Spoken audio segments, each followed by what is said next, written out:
If you fall in love with your business, it becomes your baby. And you know what happens then? We always have expectations that high, but the valuation of a business is that much. Looking at IPv6 adoption, we are nowhere near where everyone thought we're going to be. So we live in the IPv4 era. And we're gonna live for a while, I would say. And it's not a secret that Amazon is the biggest buyer of the IP address. We charge $43 per IP address. So how cool the business is getting your investment to the less than a year.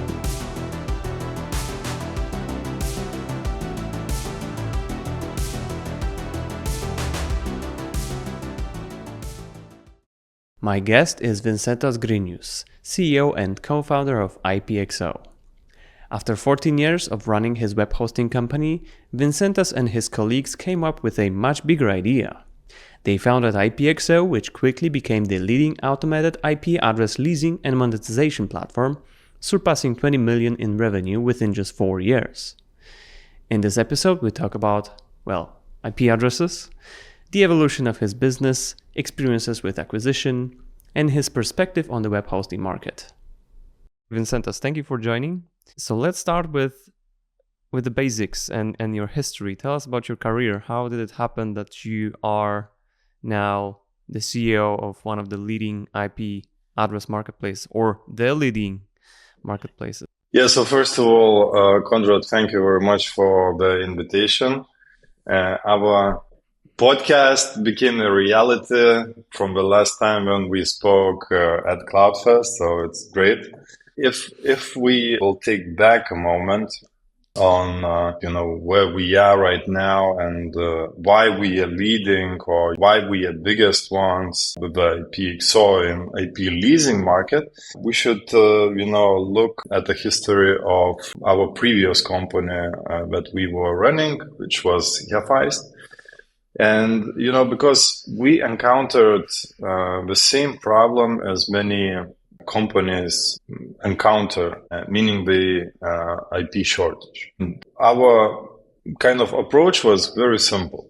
We developed the platform where we would enable the ecosystem, a trusted ecosystem, with very big focus on the compliance, on looking into how the actual internet governance development is happening, etc., to develop that ecosystem so that every single business would be able to safely monetize their IP addresses, and at the same time, the others would be able to lease those.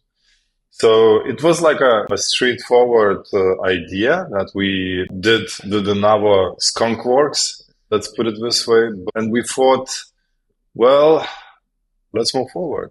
But the problem was from a completely different angle. The problem about, let's say, IP leasing and as market itself, that this market was of first of all, niche. And the second, it was a very gray. Meaning that if you talk about IP leasing, then everyone had that perception about abuse, spammers.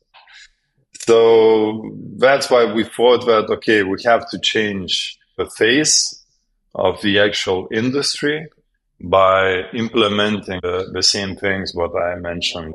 The compliance, understand how the internet governance works, and, step by step, build up that ecosystem so that we would kind of become a key player in this market. So, after hard 3 years, I can surely say that we are the biggest ones. We are the leader in IP leasing market, and we do this step by step. Right, but before we will talk more about IPXO and why it has succeeded, can you tell a bit more about your history, even before you had the web hosting company? So maybe let's talk about it step by step. So how did it happen that you have founded Heist, and what gets you to that point? Heist was a very interesting journey for us because I remember when we loaded, a car full of servers and were driving around Europe, racking those servers to different data centers, and that's when we decided to actually launch a multi-locational share hosting business. And that was kind of an interesting idea. By the time it was a company called Host9, I remember. That was actually the only company that had that concept. Later on, some of the guys picked up that multi-locational idea and started to spin different locations. But what we thought that, share hosting is I don't know, it's a very tough market. It's, how can you differentiate from the others? Everyone was saying that, exceptional customer support, or exceptional uptime of the servers and things like that. But overall, I think that the most important thing is not that. The most important thing is how do you understand what is your growth formula? Because, share hosting is basically a B2C market. And you have to understand what should be your messaging, what should be your branding in getting those masses to your service, right? So I think this is where the biggest kind of thing is in terms of running a share hosting company back in the days. Then later, what we understood that, we see that a lot of inquiries we get around cloud and VPS servers. Yeah, so we, decided to kind of see how, we could evolve ourselves into more like a virtualization type of things, etc., etc.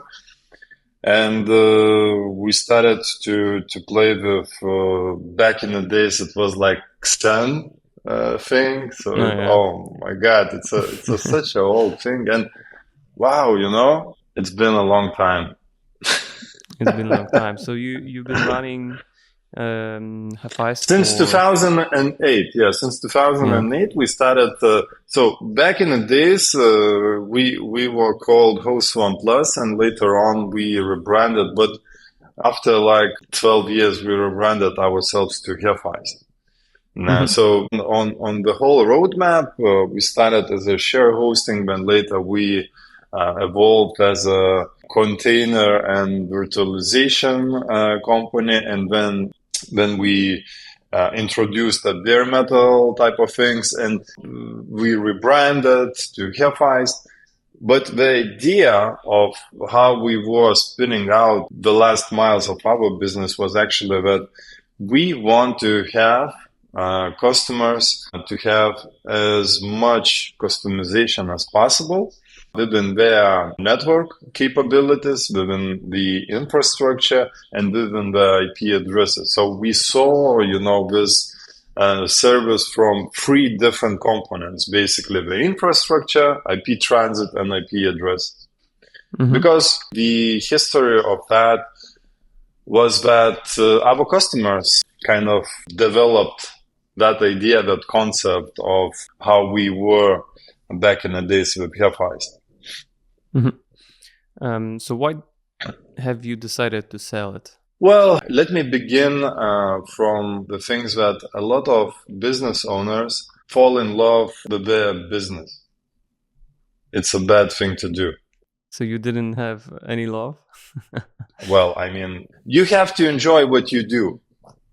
Yeah. Let's put it this way. But if you fall in love with your business, it becomes your baby. And you know what happens then? The business owners think that business worth millions and millions and millions of dollars. Right. And that means that they always have expectations that high, but the valuation of a business is that much, right? Right. Sometimes it's better to choose what you really want to do and what actually will get you faster from point A to point B. So I saw an opportunity that, because we sold Hephaist when we already had IPXO, right? Mm-hmm. So we saw that IPXO will get us faster from A to B, rather Hephaist spinning the infrastructure. Because look at the hosting industry. There are companies that operate since 1999, right? And some of them already failed. Some of them already merged with some bigger companies, etc., right? So what I want to say that the velocity of this industry is slow. You have to be patient, and you have to understand the strong part of your service proposition rather than just try to go all in every single direction. Right. So in our case, we had IPXO where it was already showing the signs that it's going to be a much bigger thing than Hephaist. So we decided that, okay, we have to choose one of those. So you basically decided to leverage from Hephaist and build something that can grow faster.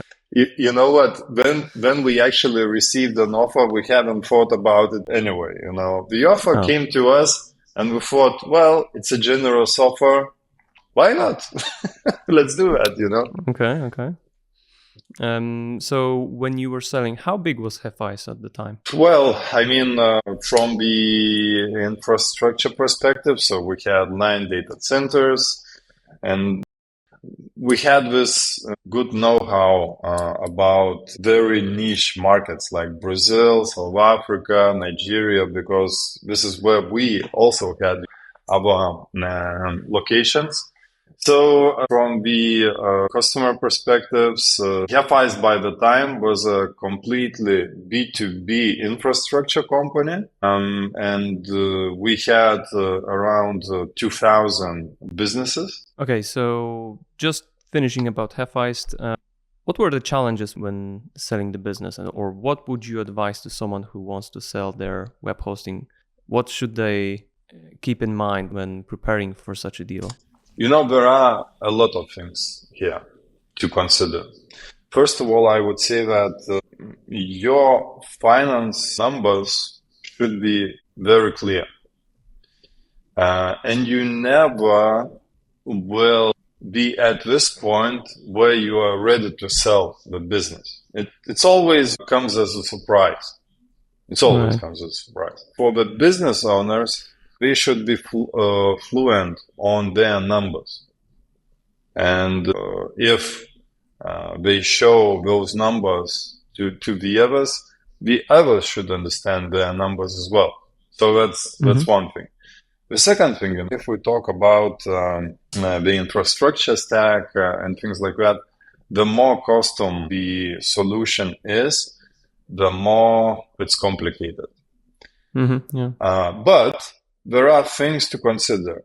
If, for example, you have made some breakthrough, software that actually solves a lot of problems within the industry, and that software is basically your go-to-market strategy or could unlock other businesses to kind of scale up their revenues, then this is not a hosting company. This is more like a SaaS company, Right. We are talking on a different level of multiples.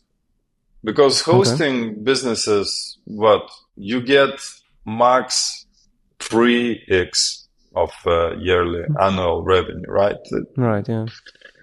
There, you talk from 6 and up multiples. So you mean for the SaaS model? Yeah, exactly. Back like a year and a half or 2 years back, SaaS companies had crazy valuations, 10x, 15x. Canva, Adobe acquired Canva. Yeah. I don't remember right now, but it was a crazy multiple. So it's a good example. How impactful is your, for example, software? And that's sometimes the issue with a lot of hosting companies. You fall in love to their business. They try to customize the things, but not completely. They are very messy with their numbers. And this is where you fall into the problem. So these are actually main things. Keep infrastructure as simple as possible. Make sure you have unified all your locations if there are any multiple ones. And of course, the financial things should be fluent. Okay, so let's talk about IPXO then. So you said that the idea came up organically based on your experience with Hephaist, right? So you've kind of grew it on the side. You had an opportunity to sell Hephaist and started IPXO. Now you already know that this is a very solid, or as you said, the biggest lease IP provider, right? But what were the potential risks of switching to that business at the time, at the beginning? The gray area, that's like 100%. The actual knowledge of that market was very low. We were the first movers of IP leasing market, and we saw what is happening up there. That there is a lot of noise, a lot of negative noise, but you have to break through noise to kind of, show the idea of what exactly you have in mind, developing the IP leasing as a sustainable option for the market. We must understand one thing, that there are still around 30% of IPv4 addresses not visible even on the internet. So let's think about this resource. Is it efficiently utilized, first of all? And what we see that it's not. So first of all, what we have to understand, how efficiently we can utilize the resources. So basically, the idea for the IPXO was to educate the market, because to our surprise, IP leasing was a very unknown, let's put it this way, domain for many enterprises, essentially for, the large IP holders. Because by the end of the day, the biggest impact that is making on the IP kind of buy and sell market is Amazon, Microsoft, those two guys. And the interesting situation here is that quite a few, large enterprises, they consider IP leasing. They are interested in IP monetization, but looking at IP acquisition prices and, the cash on hands is always better than the future revenues. So from time to time, we also bump into situations where you might think that you work with very closely with large enterprises, and you kind of unlock their confidence level where you can enable for them the monetization of their dormant IP addresses, but the large guys come to the large checks and close the deals instantly. So this is what we have here. But at the same time, what we also see that looking at IPv6 adoption, which was basically a big thing for the last 10 years, we are nowhere near where everyone thought we're going to be. IPv6 will replace IPv4. No, it's not going to happen. And what we see is actually we have to address the problems with IPv4 addresses in order to understand how efficiently we can manage IPv6. I recently read a cool article on Ripe Labs. Marco Schmidt, the guy from Ripe NCC, wrote about it, how the companies started to stockpile the IPv6. Can you imagine? Do you think that IPv6 monetization is gonna be a thing? Well, and we again, stepping to the same problems that we have with IPv4. But of course, IPv6 is a different beast. We have a lot of it, but we can't repeat the same mistakes as we did with IPv4. So some of the things learn that when we go along, some of the internet governance policies are drafted as the market evolves. So there are really things to watch. And I would say we can make the impact if we will understand how we will make IP leasing a more sustainable option, rather than talking about how we should ban it or disable or restrict. Restrictions never were good to any of the humanity progress, right? Right. Yeah. So, but do you think that this evolution will eventually happen, that we will switch to IPv6, or will they always have to work in parallel? What's your view on that? Well, I would say that we should come down for the next few decades. Let's just simply look at what problems we have right now with the existing resources, rather than to think when that switch will gonna happen. I would say that we should not even think about this. Let's think about the things, how to make that ecosystem sustainable. Building the equal rights for everyone to scale their business. Isn't that the case we should aim? What will happen if, for example, Amazon will acquire the majority of IP addresses with Microsoft? Yeah. These are the things that from time to time, gets in my head. You could see different versions, different scenarios that could end up badly or probably positively. You never know. So we live in the IPv4 era, let's say. And we're gonna live for a while, I would say. Yes, exactly. All right. So it seems like you are connecting two fronts. One are the companies who own IP addresses. One correction: nobody owns IP address. It's allocated. Okay. So have the IP addresses allocated, but it's permanent, so it's kind of like ownership. True.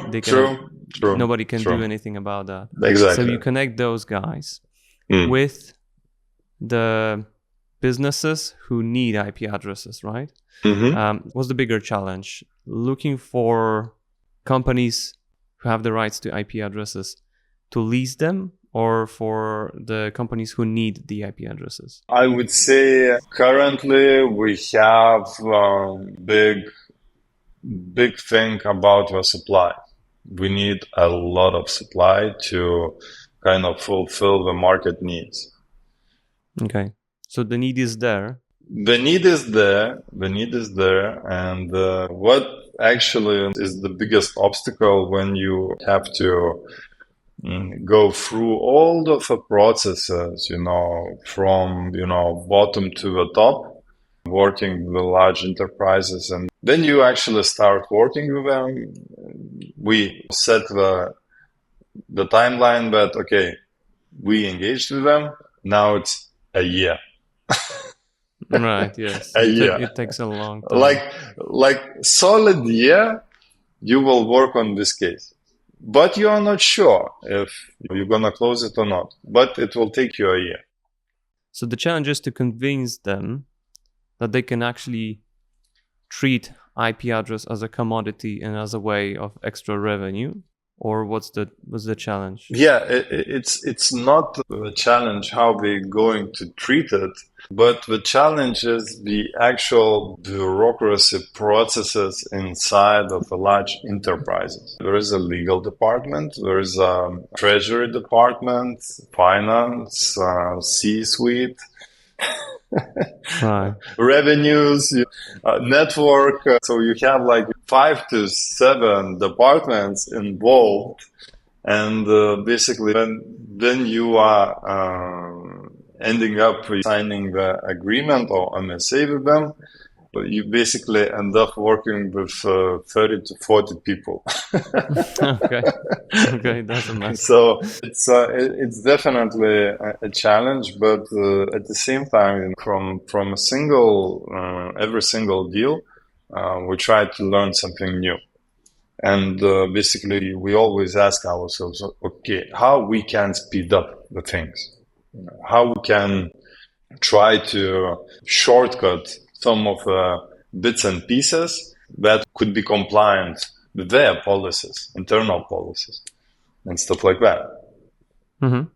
So maybe tell us about the numbers of IPXO, because I think you're pretty open about it. Your company, the revenue is growing very rapidly, I guess, comparing to a typical hosting company, right? So tell us about the number. How does it scale, and what are the projections for the next couple of years? Yeah, so currently we have nearly 4 million IP addresses.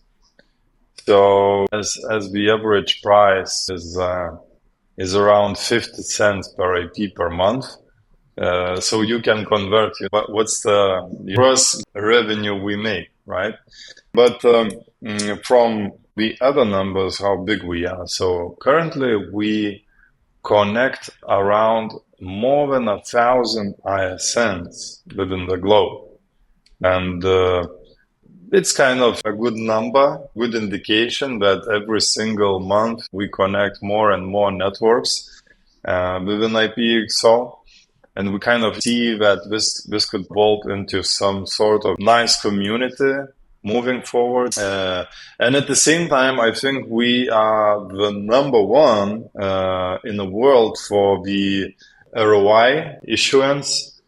So we are also big fans of PKI adoption, which I think that still a lot of networks accept PDFs, the LOA of PDFs for subnet announcements. So It's 2024, but still sending PDF to the network NOC department to announce the subnets. Okay. Is there any way to do anything about that? You know what we do? We actually charge for every single LOA so that the people would not issue those LOAs, and instead we give ROAs absolutely for free so that they would use ROAs. But oh well. It's a slow process, I imagine. You see, the thing is that it's the same. It's the same actually as with IPv6. If you would ask me what are the main obstacles for IPv6 adoption failures, so there are 3 things: financial, tooling, and knowledge. With RPKI, it's actually getting there. Everyone see advantage, and you don't need to have much of the large investments or let's say big efforts to implement RPKI within your network, right? So it's getting there. We really see a big progress about the RPKI adoption. So I think that in the near future, we should see that RPKI should be definitely a default option for every single network. What are the plans for your platform to evolve in the future? What we actually envision here, that working with IPv4 addresses, we kind of try to defragment as many IP addresses within different IP holders, different networks, to kind of give them that single source of truth of what is happening with their IP addresses. And what we also noticed that a lot of IP holders think that their IP addresses are well maintained from the IP reputation perspectives, but actually it's completely opposite. Okay. And our aim here is to give them the tools so that they would have a full visibility of what is happening, with their IP addresses, and to make sure every single IP address within our platform remains clean. So, we put a lot of emphasis into IP reputation and automation, and of course, enabling the tooling so that if we will learn how to correctly manage IPv4 addresses, then we will be able to do the same with IPv6. I wanted to ask about the business model. So you have a fairly simple business model, right? So you only charge for the leased IP addresses a percentage, right? Yeah, so from IP leasees that come to lease the IP addresses on the platform, we take recurring 15% and 5% from IP holders. If you would ask us why not equally charged and things like that, there are things to remember here. We have to build the incentives for the IP holders so that they would be motivated to bring the IP addresses to our platform. If we will do the equal commissions from both parties, then we will not be as balanced and super attractive to the IP holders. Right. And also another thing which is important, we put a lot of effort in talking the IP holders, because the feedback from them is vital for us. Because you see, when we don't have any competitors, then you don't have any good examples. You have to test an error, or you have to rely on the feedback from your customers. So it's also, a balancing thing between your gut feeling, the customer's feedback, and test and error. Would you like to add anything more about maybe IP market overall? Those numbers are publicly available.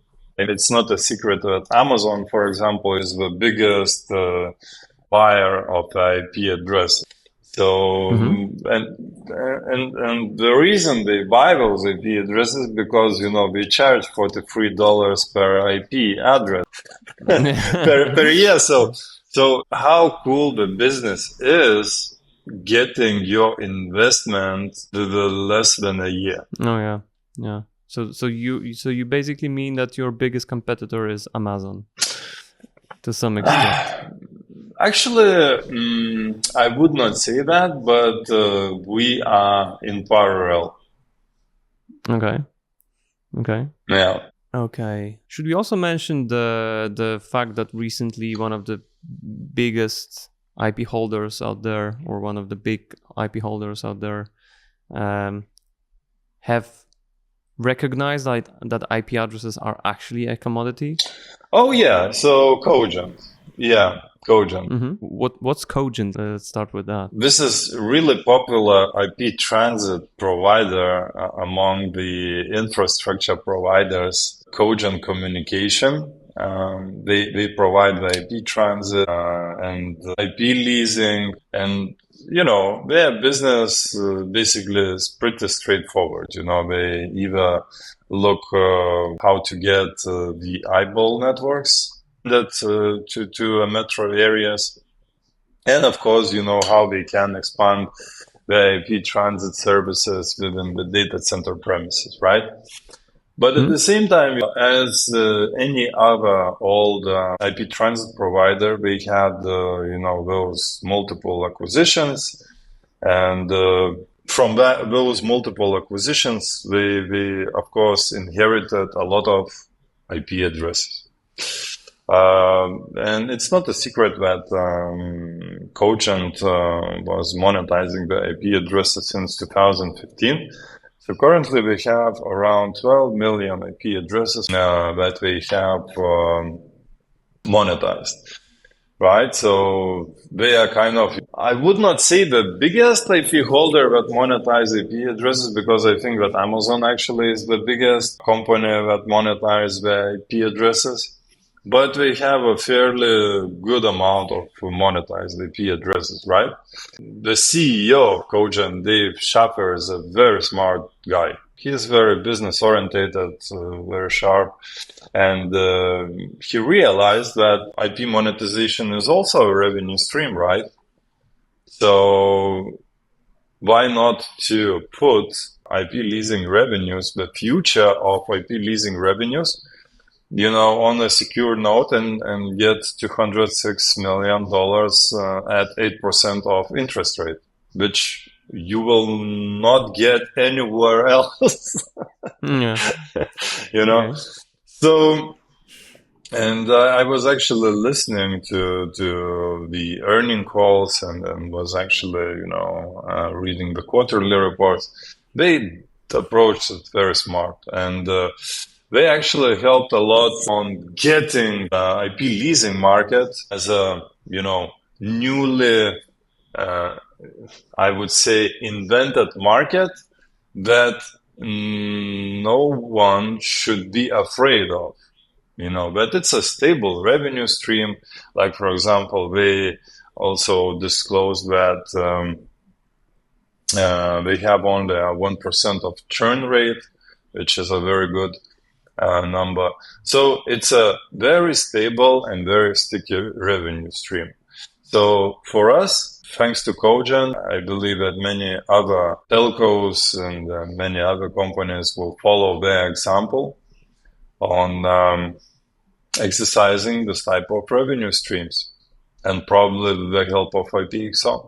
I'd really want to cover the story of Ford. I think it could be a great addition just to talk about a corporation like this owning IP addresses, even though they are not that much related to communication and they are not even using those IP addresses, but kind of holding the entire market to some extent. Yeah, so if you would look at Ford, or if you would look at DoD, Department of Defense, so DoD has 200 million IP addresses. Well, a governmental institution and stuff like that, you kind of have a sense that they might need it back in the days. When those networks were pretty IP hungry, they needed that much of the amount. Now, if you talk about Ford, what was the idea? And looking at different other companies, why they needed, for example, /8. Company that is completely irrelevant to any IT or internet activities. And /8 is how much? 16 million. 16 million IP addresses, okay. Do we want to do the public IP for every single employee? attach the printer to a public IP? Yeah. Now getting back to Ford, what was their aim about it? Probably they had the idea to get the internet for every single vehicle, so that it would have the internet and browsing of the internet capabilities, tracking and stuff like that. But as we all know that exposing any type of device publicly is a very big security risk. So it also gets to the point how secure were, the frameworks back in the days, of thinking how to design such systems. Yeah. So just in case they took all these IP addresses because maybe they will want to use it, right? Why not? Of course. Why not? Mm. If someone is giving you, why you should say no? Because back in 80s, IANA was giving, those IP addresses without any justification. Hello, we need IP address. Oh, here you go. It's a /8. Okay. Off you go, right?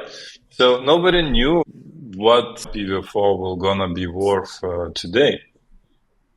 But at the same time, I think that the industry is changing, and it's changing to a better place because the technologies are becoming less IP needed. Meaning that in today's internet, we have around 80% of content, right? It's all content, right? But you don't need to push content within different IPs and stuff like that. There are so many new technologies, edge computing, CDNs, where you just can transport, all that content without needing so many IP addresses, which is good. So I think that we're going to see this more and more. And the technologies itself will definitely drive, I think, the need for IPv6. I think that in most of the cases, the biggest case for IPv6 will be, some sort of the edge IoT case, or telcos and their end users, meaning home users, right? Where we're gonna push IPv6 with CJNAT to IPv4. So things look good from the technological standpoint, and I don't think that we should even raise the question, well, IPv6 will replace IPv4 someday and stuff like that. If that would be the case, then I don't think that large companies like Amazon or Microsoft would be investing billions of dollars into IPv4 traces. Okay. So looking at the technology and the changes in the industry, is AI revolution, so-called, impacting the IP address market? I think that actually it's kind of the thing what we saw, the crypto whole hype. I saw even on Twitter the guys who were doing alternative organizations to registries, where they thought that we're going to be the decentralized registry and whatnot, to actually make IPv4 as the asset to own. Why do you need that? I will get back to AI shortly, but within that crypto hype, we haven't seen any impact on IPs and stuff. What we saw actually was Solana infrastructure. A lot of infrastructure providers were like deploying a lot of servers for Solana. But at the same time, crypto hype is finished. Yeah. And we're still on the same level for the IP addresses. Now, coming back to AI, I think that AI definitely will create the value, not like crypto thing, right? So it will definitely evolve the way we write, we think, we draw. In my view, AI will kind of speed up all those things, and of course, how we code. Yeah. That's definitely gonna be a case, right? And of course, moving forward, military industry, logistics, and stuff like that, AI will definitely going to take all those bits and pieces. We already ourselves implementing AI into our business operations, and we see a very good benefit of it. We can... Any examples? An examples support abuse cases. We try to adopt AI so that AI would be able to give us more patterns, understand what could be the next steps and things like that. So in this case, I always say that let's make people smarter and let them not be stuck within the routine tasks. Rather, let's enable for them the creativity. Okay. So this is where I think AI will lead us. But we're still on the same basic thing for IPv4 address. So I don't see any impact of AI. Perhaps AI will be capable of defragmenting the networks that are very deeply mixed up, and perhaps it will give some glimpse of the best network optimization, the way how the IP addresses could be utilized. That could be a definitely good case for that.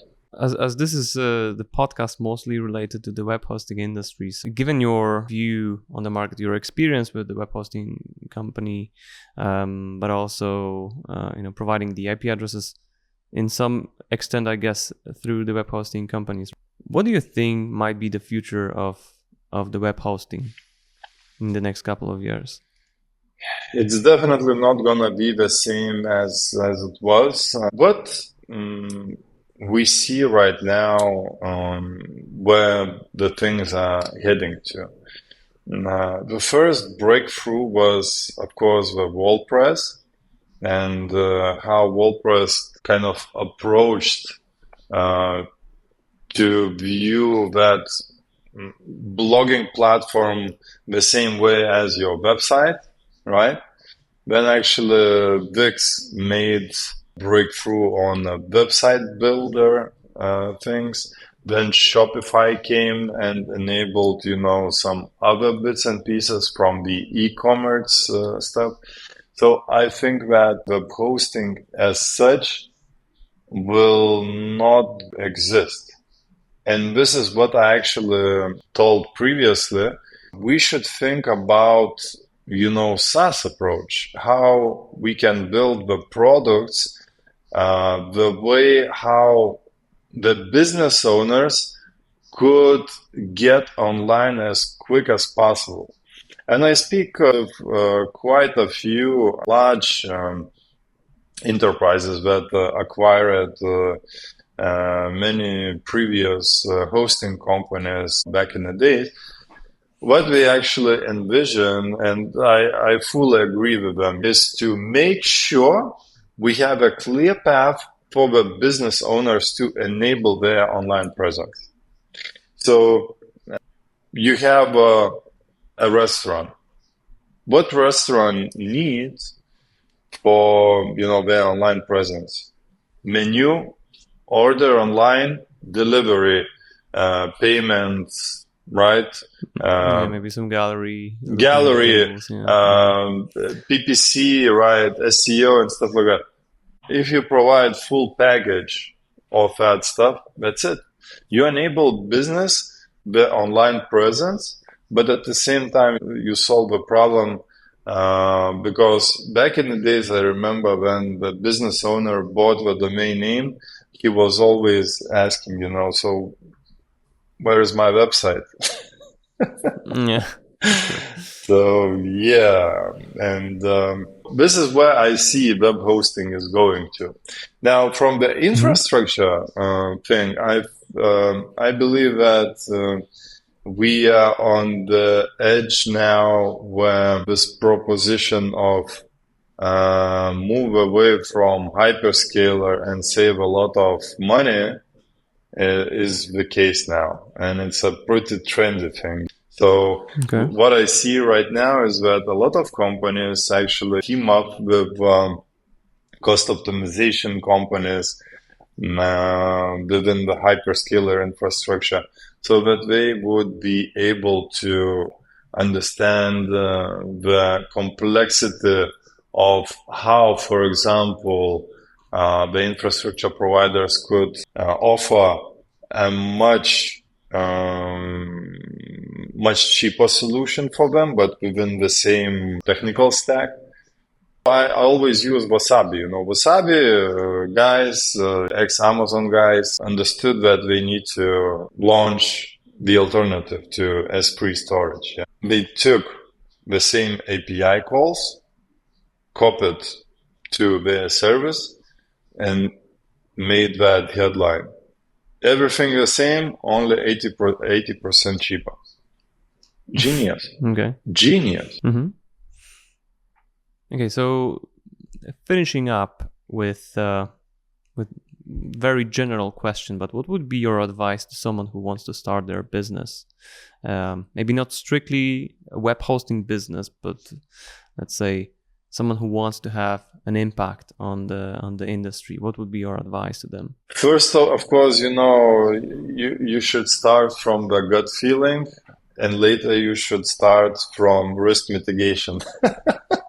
Okay. So if your idea and your gut feeling succeeds, right, then you start to do a risk mitigation for your business to grow it successfully.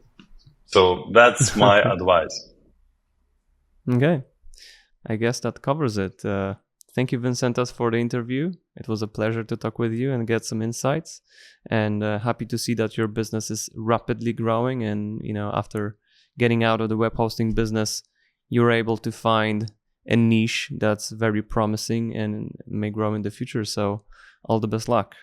Thank you very much, Conrad, for inviting me to your podcast. Really a pleasure to give some contribution to the community because, thinking about how big is the hosting community, it's not that big, right? By the end of the day. It's not that big, yeah. It's not that big. So I think that we always have to, support each other and always share that knowledge because, it's not many of us and that community is small. So we need to support each other. Thank you very much, Conrad. Thank you, Vincentas.